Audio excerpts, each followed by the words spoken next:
Selamat Selamat pagi anak-anak. Bagaimana kabar kalian? Kemarin sudah libur 1 hari ya. Hari Minggu saatnya beribadah. Kemarin anak-anak ikut misa online toh. Karena hari Minggu kita waktunya untuk beribadah. Hari ini kita akan belajar kembali subtema 3 pembelajaran yang ke-6. Sudah siap anak-anak?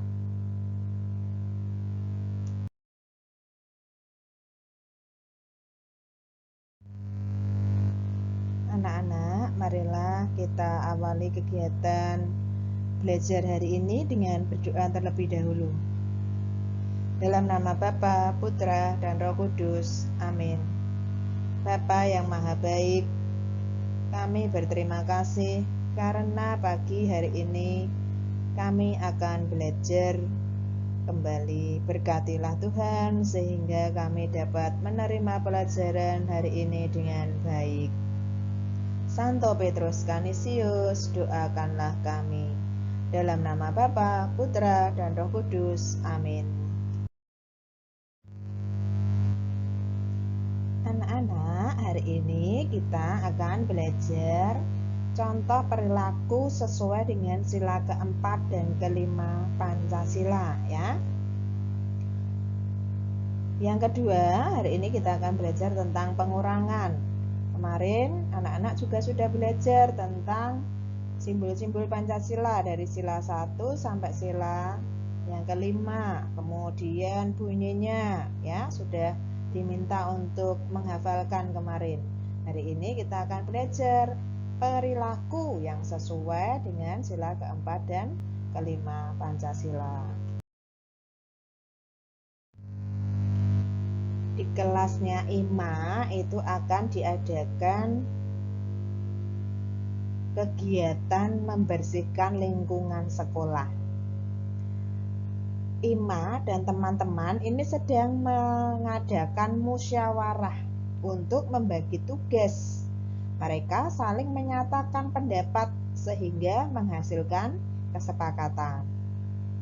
Nah, kegiatan IMA dan teman-teman ini menunjukkan perilaku sila keempat Pancasila. Masih ingat enggak anak-anak?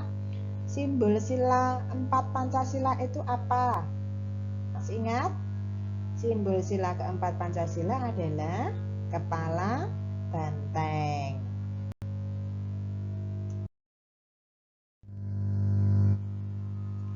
Setelah bermusyawarah antara IMA dan teman-temannya tadi sudah dibagi tugasnya. Nah, maka IMA dan teman-temannya melakukan kegiatan membersihkan lingkungan itu secara bersama-sama.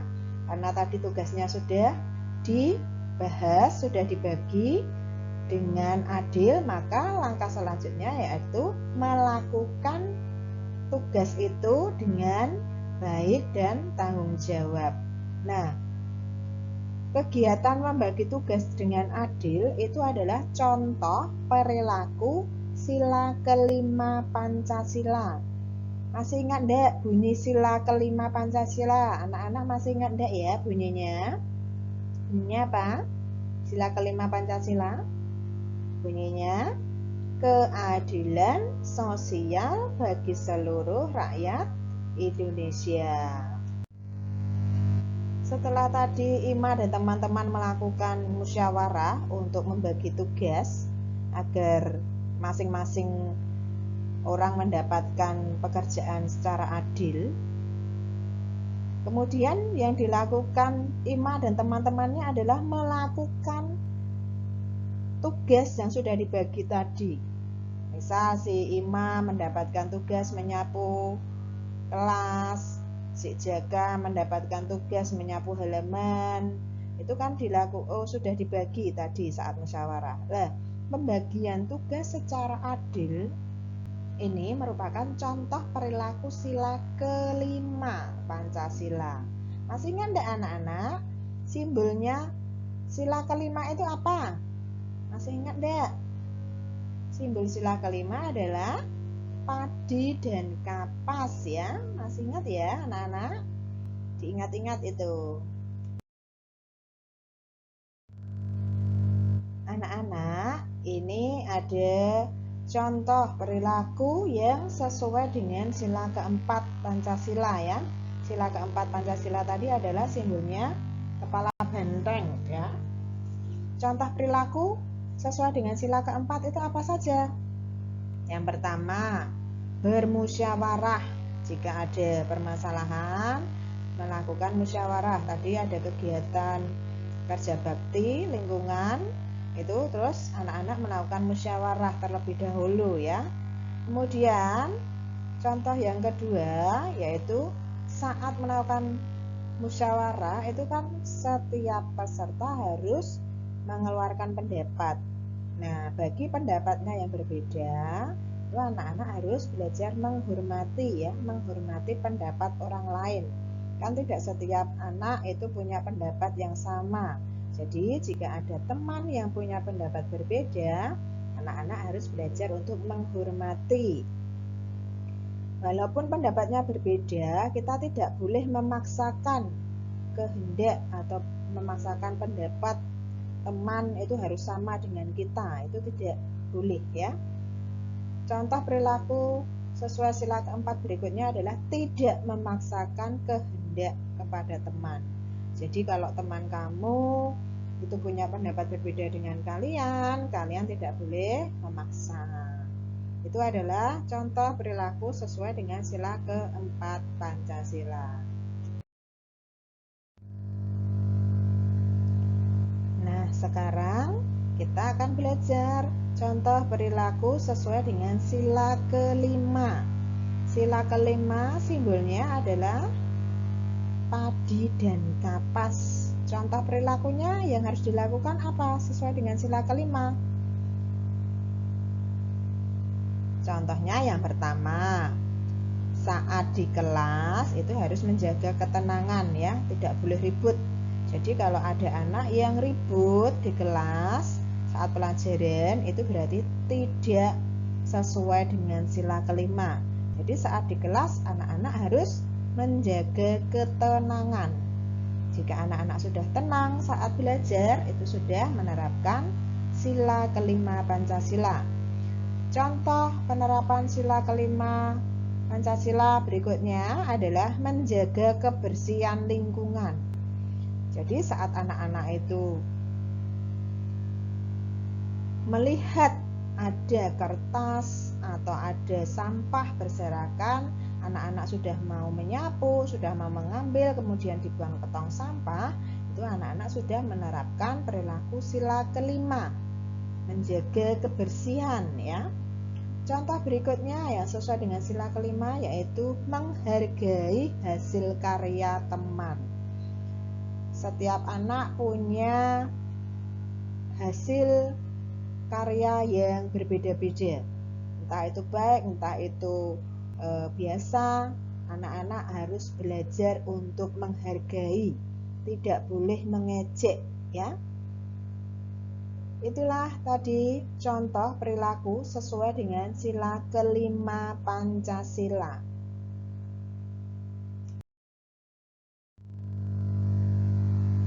Setelah anak-anak tadi belajar penerapan sila keempat dan sila kelima Pancasila, berikutnya kita akan belajar tentang pengurangan bilangan ya. Tapi dengan soal cerita. Kemarin kan anak-anak sudah belajar pengurangan cara pendek dan cara panjang, tapi dengan bilangan langsung ya. Kalau ini dengan soal cerita. Contohnya seperti ini. Bu guru meminta siswa menuliskan lagu anak yang disukai. Bu guru membagikan kertas untuk menulis kepada semua siswa dengan adil.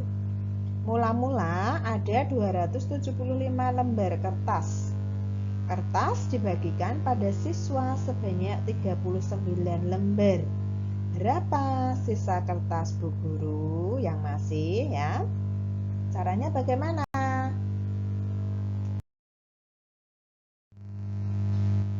Ini ada dua cara. Cara yang pertama adalah cara panjang ya.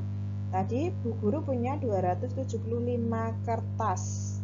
Kemudian dibagikan ke 39 siswanya. Maka masih ada berapa kertas yang dimiliki Bu Guru? Caranya dengan cara panjang. 275 itu dibuat dalam bentuk panjang ya. 200 tambah 70 tambah 5. Kemudian dikurangi 39. Nah, 39 berarti 3-nya itu di bagian puluhan, 9-nya di bagian satuan.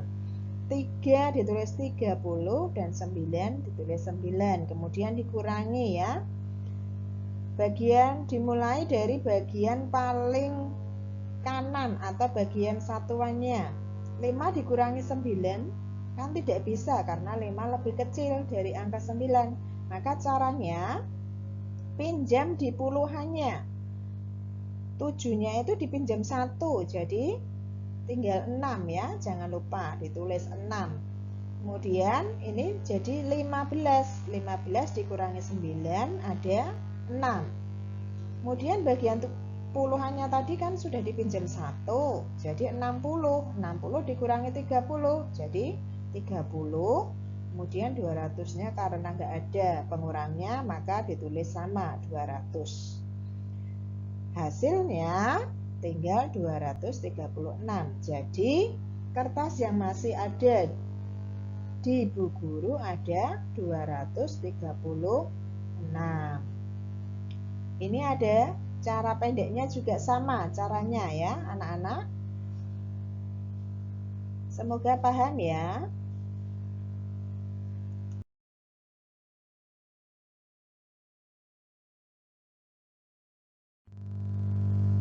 Sampailah kita ke rangkuman. Hari ini kita sudah belajar apa saja toh? Nah, ini sudah Bu Guru rangkumkan atau ringkasan materi hari ini.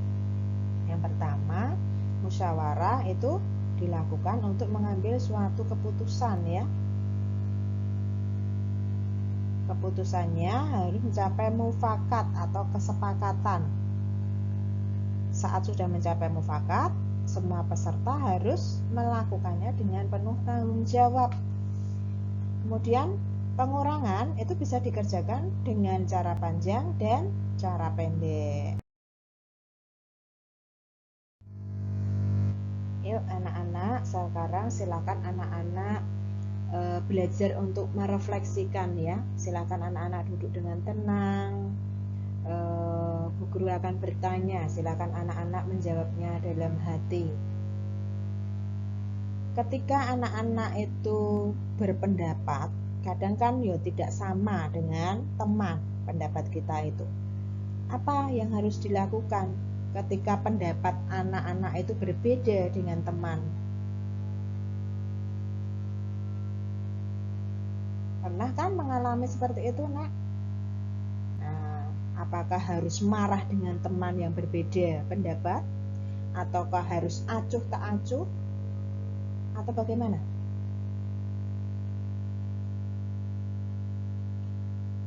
Bu Guru minta anak-anak tidak boleh bersikap acuh tak acuh atau marah kepada teman yang punya berbeda pendapat dengan kalian. Bu Guru minta anak-anak bersikap rendah hati, menghormati, ya, walaupun pendapat anak-anak itu berbeda dengan teman kalian. Tidak perlu marah, ya, harus menerima, harus bersikap rendah hati, harus bersikap menghormati. Itu ya, anak-anak. Bisa ya? Anak-anak, tadi anak-anak sudah belajar memperhatikan materi hari ini, penjelasan materi hari ini, sudah merefleksikan ya. Sekarang tugasnya silakan anak-anak buka buku interaktif halaman 89.